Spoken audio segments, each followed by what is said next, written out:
Saya sangat senang apabila kemudian teknologi TOS ini kemudian bisa hadir di Bogor. Kenapa? Karena pertama, kalau berbicara Sungai Ciliwung yang ada di Kota Bogor ini sepanjang 15 km, kiri kanan itu energinya dari sampah-sampah organik dan sampah anorganik yang mungkin bisa menjadi campuran briket nabati ini luar biasa. Tapi memang secara umum faktanya adalah di Bogor masih banyak sumber bahan energi untuk dibikin briket nabati TOS. Kalau misalnya di satu titik atau di satu sektor itu ada satu unit saja, itu akan membantu sekali sampah-sampah yang kemudian tiap hari dibakar.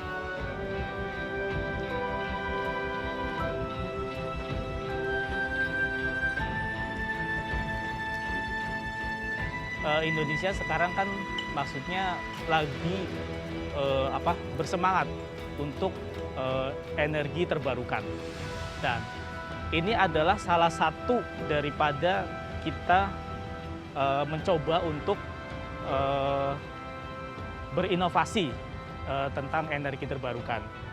Nah, salah satunya itu, dan ini ketika terwujud benar-benar menjadi solusi dan bisa direplikasi ke semua titik yang ada dari hulu sampai hilir. Poin besarnya adalah mereka bisa menyelesaikan sampahnya di sumbernya, tidak perlu diangkut kembali, seperti itu.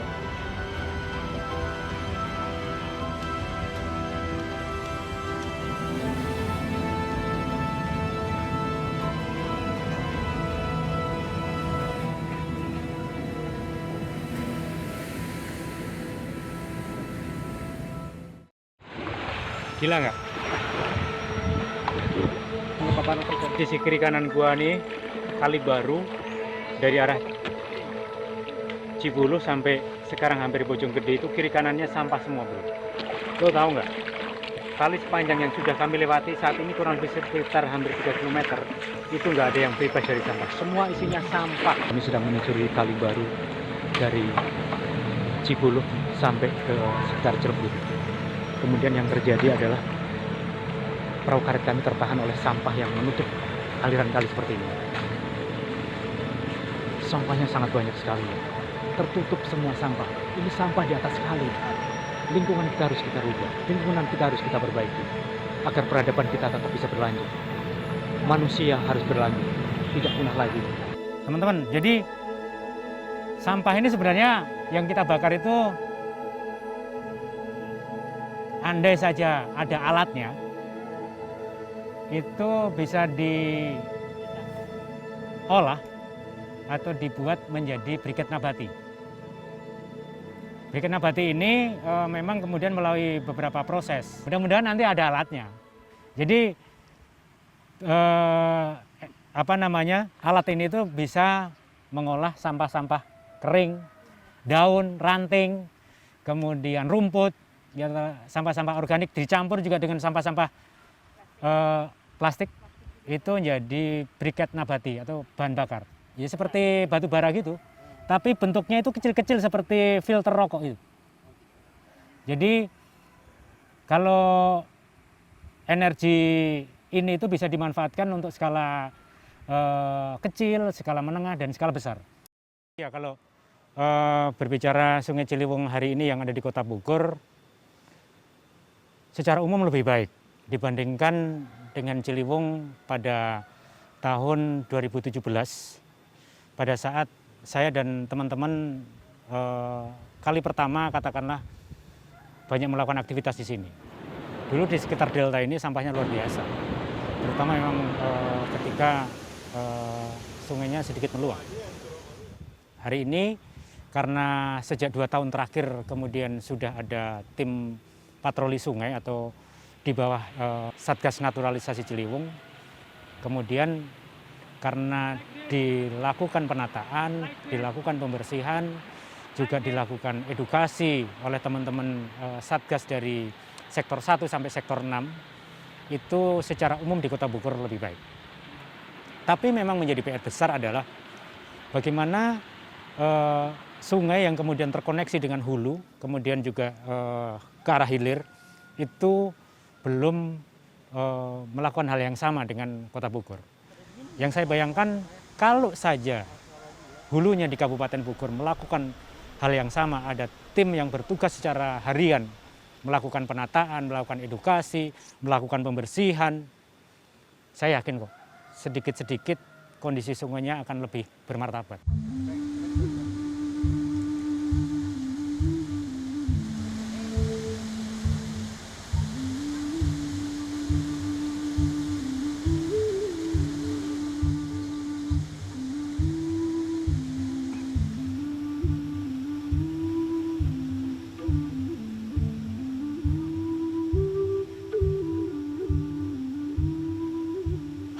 Kalau ciri potensi, ini adalah kekayaan yang terpendam. Di sana berarti kalau berbicara industri kreatif, ada spot-spot yang baik, spot-spot yang harusnya bisa menjadi tempat publik yang siapapun bisa hadir untuk menikmati itu. Tapi memang perlu kerja keras bersama-sama, bagaimana tempat-tempat yang tersembunyi ini kemudian muncul ke permukaan dan menjadi kebaikan. Kemudian di sana juga ada energi yang tersimpan. Mungkin teman-teman yang mendalami betul tentang energi mikrohidro, mungkin juga bisa melakukan riset. Bagaimana tenaga air, energi dari air ini kemudian bisa diupayakan menjadi energi yang kemudian bermanfaat bagi daerah sekitar tempat itu berada. Kemudian berbicara dari aliran sungai, sepanjang kiri dan kanan ini masih banyak vegetasi, ada bambu, ada pohon tanaman keras. Ya secara alamiah pohon-pohon ini kemudian daunnya mengering, kemudian daunnya berguguran, kemudian ada di pinggir das, bahkan juga ada yang di sungai. Kalau kemudian vegetasi atau daerah aliran sungai ini kemudian juga ditata, rumput-rumput yang kering atau daun-daun yang kering itu kemudian dikumpulkan, bisa menjadi bahan atau energi alternatif menurut saya.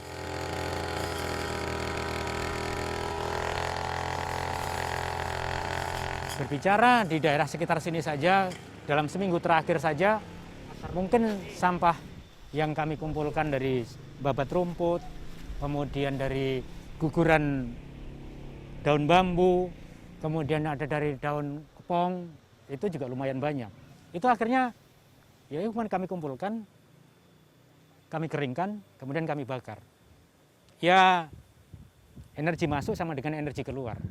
Energi yang masuk dari alam terbuka ke sekitar kita itu kemudian kami luruhkan kembali dengan cara dibakar. Kalau kemudian harus dibuang ke TPA, sayang juga energi yang kemudian harus ngirim ke TPA.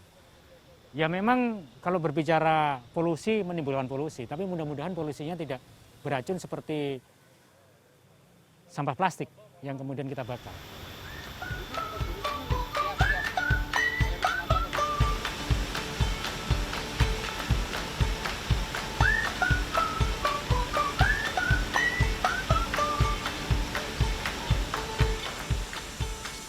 Sebenarnya kalau di hakikat sendiri utamanya ke community capacity building. Jadi gimana caranya, bukan cuma gimana caranya kita mengutin sampah, nggak seperti itu sih, lebih ke ini loh masyarakatnya kita pikirin yang tadinya jadi penambang gitu, penambang tradisional, kok kita rubah yuk jadi apa, balikin lagi ke hakikatnya. Sungai itu buat apa gitu, sungai itu buat bukan sungai yang butuh orang, tapi orang yang butuh sungai. Kalau sampahnya selama ini pada akhirnya kita manfaatkan, kita balikin lagi, kayak kalau misalnya ada limbah-limbah plastik, kita balikin lagi ke kerajinannya. Terus kalau misalnya sampah-sampah dedaunan kebanyakan, kita teman-teman kan berkebun juga. Sampah organiknya kita kumpulin, kita olah, gimana caranya itu bisa jadi media tanam sama buat pupuk juga.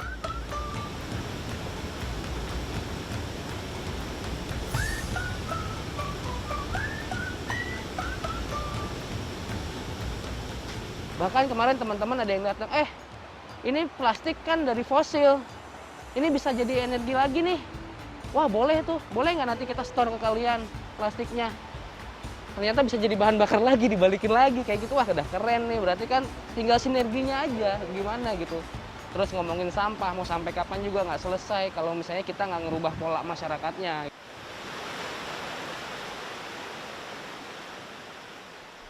Kalau misalnya sungainya rusak, ekosistem kamu rusak. Berubah semuanya. Sungai itu buat kebutuhan hidup lo, buat kehidupan semua orang gitu. Jangan disampahin. Saya sepakat sih. Jadi pada akhirnya mereka bisa mengelola sampah yang tadinya bingung mau diarahkan kemana gitu. Udah gitu berarti kan bisa sinergi sama warga yang ngumpulin sampah. Bisa sinergi sama teman-teman yang tiap hari, ini sampah harus dibuang kemana, harus diapakan. Kan selama ini euforia untuk mengutin sampah itu kuat. Tapi setelah dikumpulin sampahnya bingung mau dibuang kemana. Setelah ada teman-teman dari TOS dan segala macam gitu, tempat olah sampah, oh ini bakal bersinergi semuanya nih. Karena hulu ke hilirnya sudah ada sebenarnya.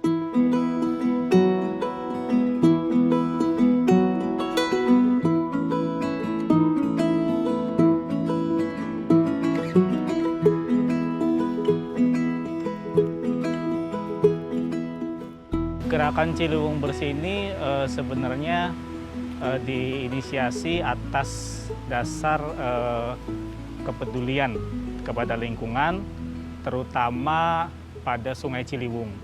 Nah, ini merupakan inisiasi dari multi stakeholder, dari Kementerian Lingkungan Hidup, Kementerian PUPR, terus Pemprov ya, dari dunia usaha, dunia pendidikan dan lain sebagainya.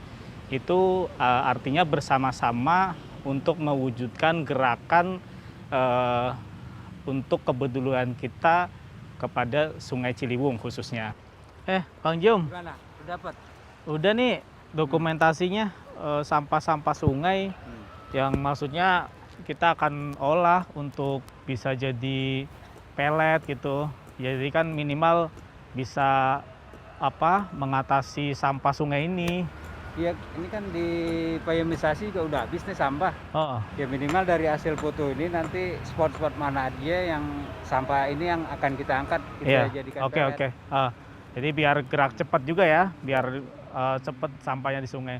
Terus gerakan Ciliwung sendiri itu sebagai fasilitator untuk bersama-sama ya, untuk dari mulai mengedukasi masyarakat untuk bagaimana jangan membuang sampah di sungai, terus juga action langsung bagaimana sih caranya agar Sungai Ciliwung itu menjadi lebih baik dan lebih bersih. Pak, seperti biasa kan ya 4 kubik ya? Iya Pak, 4 kubik. Ya, ada sampah apa aja ini? Sampah organik ya, semacam kayak rumput-rumput gitu. Dan non organiknya nggak seberapa sih. Persoalan di hilir sebenarnya kita tidak mau ya menyalahkan ini adalah sampah kiriman dari Bogor ya. Terus ini yang akhirnya yang akan mendapat dampaknya adalah yang di hilir, yang di Jakarta, yaitu di segmen 5 dan segmen 6. Kita tidak perlu lagi membicarakan itu, tapi yang perlu kita bicarakan adalah bagaimana mengedukasi masyarakat untuk tidak buang sampah di sungai. Kami di Gerakan Ciliwung Bersih mempunyai program untuk solusinya adalah TOS. TOS itu singkatan dari Tempat Olahan Sampah Sungai, Gerakan Ciliwung Bersih. Nah, di sini kita akan memproses sampah-sampah sungai dari sungai langsung kita ambil, terus kemudian kita ada proses namanya proses payamisasi. Setelah diproses payamisasi itu akan dicacah, dan ketika sudah dicacah itu akan dijadikan proses pelet atau pembuatan briket. Seperti itu. Artinya TOS ini itu adalah merupakan salah satu daripada solusi. Semoga nanti ada solusi-solusi lain yang bisa terwujud kembali, tapi minimal kami sudah mempunyai solusi ini yang nantinya bisa mengatasi masalah bagaimana sih sampah ini harus diselesaikan. Nah, kalau bisa diselesaikan di tempatnya, kenapa kita harus menyelesaikan di tempat lain? Ini lagi proses pencacahan ya, lagi proses pencacahan sampah yang sudah di peyamisasi. Nah, nanti hasil dari pencacahan ini akan menjadi sebuah serbuk ya, serbuk-serbuk seperti ini. Nah, serbuk-serbuk yang inilah yang nantinya akan kita cetak ya, akan kita cetak menjadi sebuah pelet. Nah, ini mesin peletnya. Jadi setelah serbuk itu jadi, inilah hasil peletnya. Nah, seperti itu.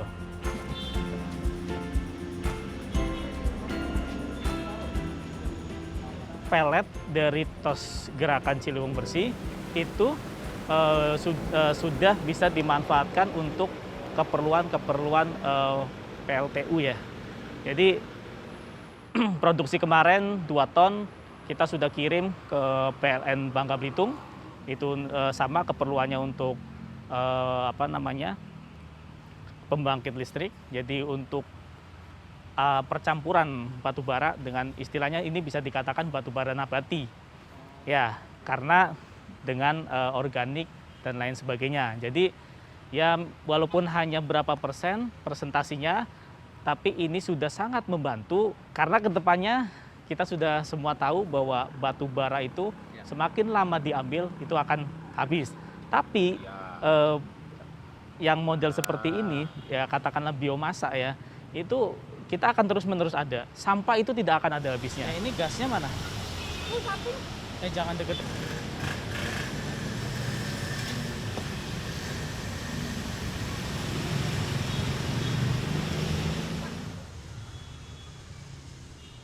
Kalau di sini sendiri dalam 1 hari itu kurang lebih bisa menghasilkan 120 kilo per hari menghasilkan pelet. Jadi kalau dalam 1 bulan kurang lebih bisa menghasilkan pelet 3 ton. Dari presentasi sampahnya kurang lebih 30 ton. Kalau untuk skala besar biasanya untuk kebutuhan PLTU ya, tapi kalau untuk skala kecil kami juga ada kompor. Kompornya itu namanya kompor biomasa. Nah, jadi kita bisa menggunakan peletnya itu sebagai bahan baku proses memasak kompor.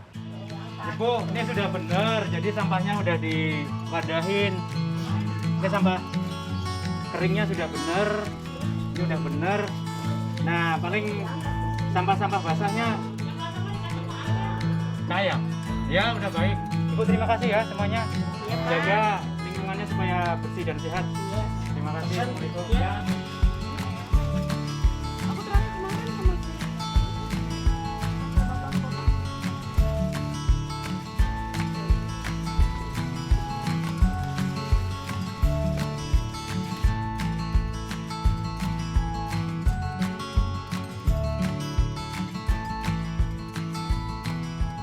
TOS ini juga akan membantu masyarakat yang kemudian mengelola untuk mendapatkan income. Karena berbicara lingkungan, kalau kemudian kita abaikan dari sisi ekonomi, ini nanti tidak bisa berkelanjutan. Bagaimana kalau TOS bisa hadir, ada kelompok masyarakat yang mengerjakan, ada masyarakat yang menikmati, kemudian lingkungannya terjaga, artinya akhirnya ada kesesuaian antara lingkungan dan pendapatan atau ekonomi masyarakat. Persoalan apa Kang yang dihadapi ketika melihat seperti ini, Kang? Ya, ini adalah salah satu tempat di mana ada salah satu warga yang kemudian berinisiatif narik sampah dari pemukiman padat di Kampung Tunggilis, Kelurahan Kedunghalang, Bogor Utara. Salah satu masalah yang kemudian juga rumit adalah ketika pemukiman padat belum ada tata kelola sampah, kemudian jadinya seperti ini. Tapi harusnya pada saat kemudian warganya tahu persoalan, kemudian mereka berusaha untuk mencari solusi, harusnya ini ketemu di sini. Tapi perlahan-lahan lah. Karena ini sampah terbuang di sungai ya? Ya, sebagian. Memang waktu itu bahkan juga lebih parah. Tapi memang lagi-lagi ini adalah persoalan yang memang ini termasuk agak lama di sini. Kang, Pokoknya ulah micen runtah kacainya.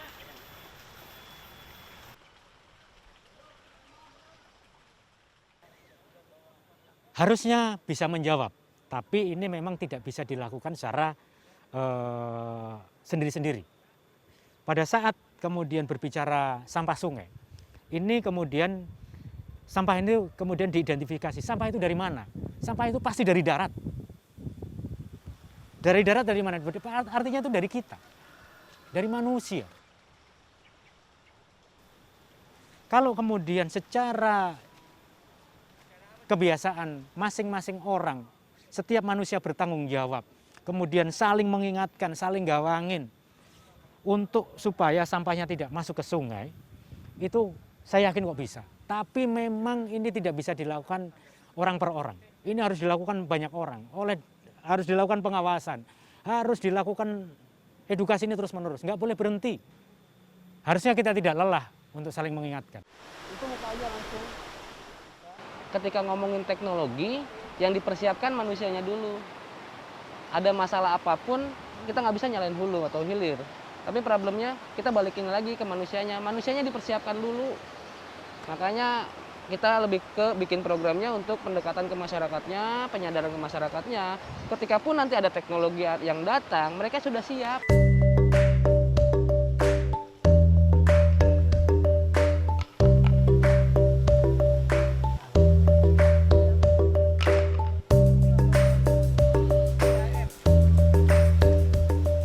Saya tidak punya sumber daya apa-apa, tapi ya mudah-mudahan nanti ada energi dari alam semesta yang kemudian hadir di sini, alat itu bisa hadir di sini. Ya paling tidak kita melewati satu langkah terhadap perjuangan yang selama ini saya dan kawan-kawan lakukan. Bahwa ini loh salah satu solusi.